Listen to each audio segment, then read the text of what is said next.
బహుశా నాకు తెలిసి దేశంలో కాదు ప్రపంచంలో ఎక్కడా ఉండదు. ప్రభుత్వ భవనాన్ని ప్రభుత్వం కట్టుకున్న దాన్ని ప్రభుత్వమే కూల్చివేయటం అంటే బహుశా ఇది ఫస్ట్ ఆఫ్ ఇట్స్ కైండ్ చరిత్రలో. అటువంటి దాంతో ఈ పరిపాలన శ్రీకారం చుట్టాడు. ఆ రోజు నుంచి ఈ రోజు దాకా కూడా చూస్తే ఏ మాట కూడా నవరత్నాలు అన్నారు, లేకపోతే పాదయాత్రలో చెప్పారు, లేకపోతే ఎలక్షన్ సమయంలో చెప్పాడు. దాదాపు 900 పైగా హామీలు ఇస్తే మరి మొన్న చెప్తా ఉన్నారు, నేను అన్ని హామీలు అమలు చేశాను, 99% అమలు చేశాను, నాకు మీరు ఓట్లేయండి అని చెప్పి ఆయన అడుగుతా ఉన్నాడు.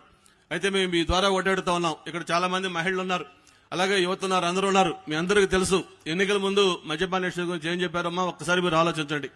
సంపూర్ణ మద్యపాన నిషేధం చేస్తాను, అది చేసిన తర్వాతనే మళ్లీ ఎన్నికల్లో ఓట్లు అడుగుతారని చెప్పాడు. మరి మీకు తెలుసు ఈ రోజు మద్యపాన నిషేధం ఏ స్థాయిలో ఉందో. మరి మనందరం కూడా రేపు ఎలక్షన్ ఆడటానికి ఓట్లు ఆడటానికి వస్తే మీరు అదే నిలదీయాల్సిన అవసరం ఉంది. బాబు ఇట్లా మద్యపాన నిషేధం అన్నావు, చేసే ఓట్లు అడుగుతానన్నావు, ఇప్పుడు ఏ ముఖం పెట్టుకుని మళ్ళీ అడుగుతున్నావు ఓట్లు? మద్యపాన నిషేధం కాదు, మద్యం ఏర్లే పడతా ఉంది. నీ జయబ్రాండ్ తోటి ఎంతమంది ప్రాణాలు ఆరోగ్యం పోతా ఉన్నాయి.